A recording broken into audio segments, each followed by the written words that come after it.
MH370 दुनिया की सबसे रहस्यमयी और दिल दहलाने वाली घटनाओं में से एक है। एक ऐसी घटना जिसमें यात्रियों से भरा जहाज अचानक गायब हो जाता है। इस जहाज को ज़मीन निगल गई या फिर आसमान खा गया। Delivery one is 370. Good morning. Malaysian 370. ये बात है 8 मार्च 2014 की। एयर मलेशियन की एक फ़्लाइट MH370 रात के 12:42 पर कोलालमपुर से उड़ान भरती है और इसे अगले 5.5 घंटों में बीजिंग पहुंचना है।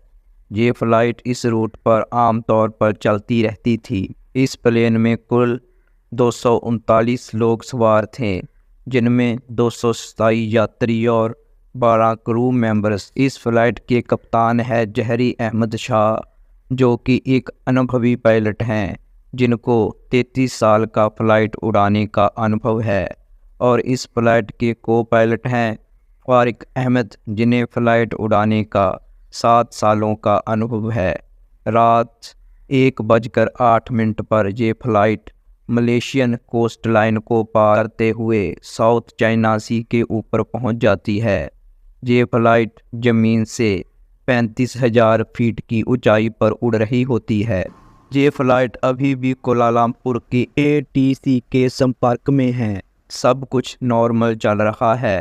रात के 1:19 पर ये फ़्लाइट वियतनाम के एयर स्पेस में प्रवेश करती है और यहाँ फ़्लाइट वियतनाम के कोचिमिन ATC के संपर्क में आती है और कैप्टन कोलालमपुर की ATC स्टाफ को गुड नाइट बोलकर आगे बढ़ते हैं। और ये इस फ़्लाइट से आने वाले आखिरी शब्द थे। वियतनाम एयर स्पेस में पहुँचने के करीब 2 मिनट बाद ये फ़्लाइट कोलालमपुर ATC स्टाफ की रडार से गायब हो जाती है।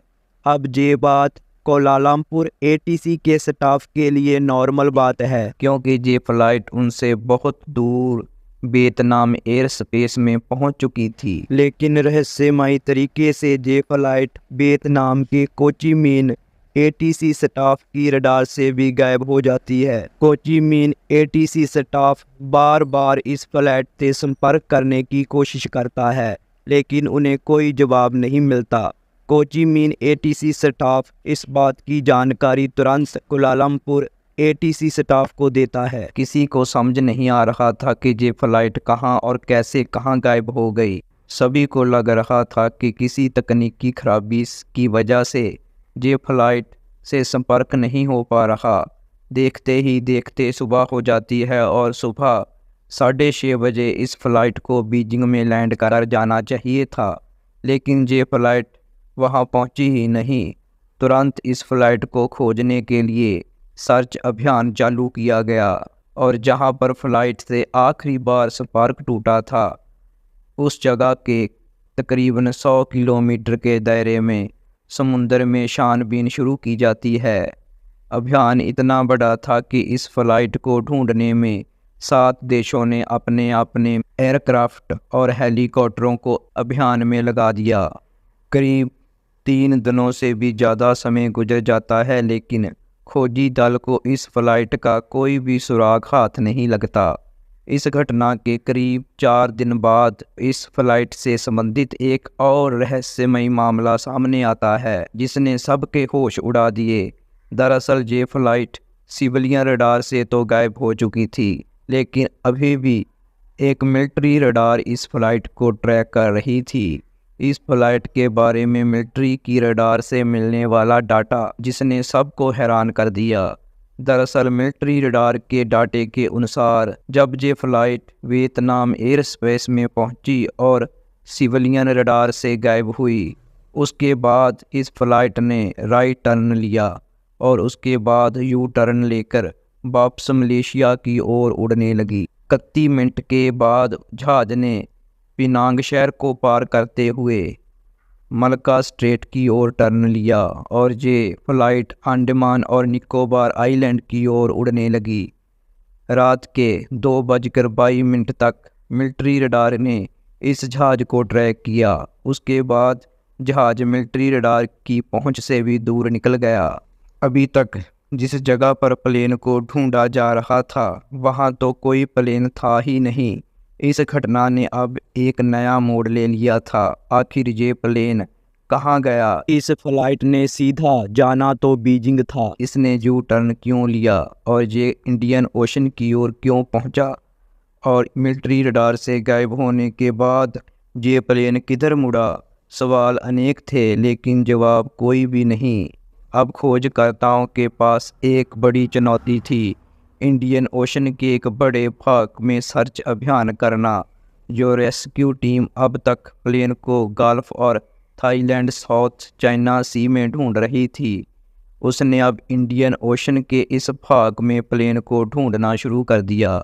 कई दिनों तक खोजबीन करने के बाद भी इस एरिया में भी प्लेन का कोई अता पता नहीं चला।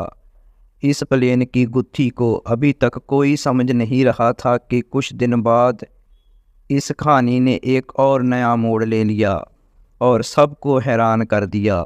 अगले कुछ दिन बाद पता चलता है कि ये प्लेन अपनी यात्रा के दौरान अंटार्कटिका के एक सैटेलाइट से बार बार संपर्क करने की कोशिश कर रहा था। उस सैटेलाइट डेटा को डिकोड करने के बाद पता चला कि जब ये जहाज मिलिट्री रडार से गायब हुआ उसके बाद उसने एक और टर्न लिया।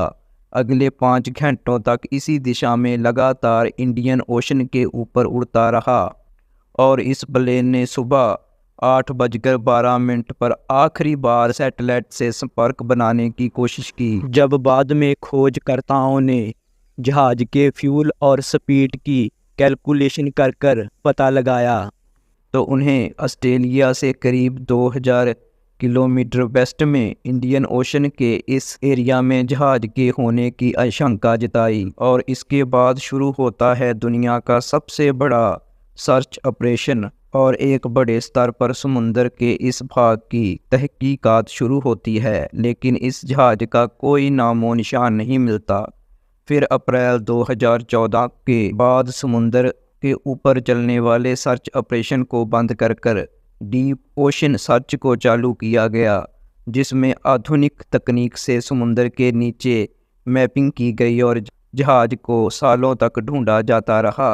ये सर्च ऑपरेशन दुनिया का सबसे महंगा सर्च ऑपरेशन था और लगातार 3 सालों तक इस जहाज की खोजबीन चलती रही, जिसमें $160 मिलियन का खर्चा आया, लेकिन इस जहाज का कोई अता पता नहीं चला और 3 सालों के बाद सर्च ऑपरेशन को बंद करना पड़ा।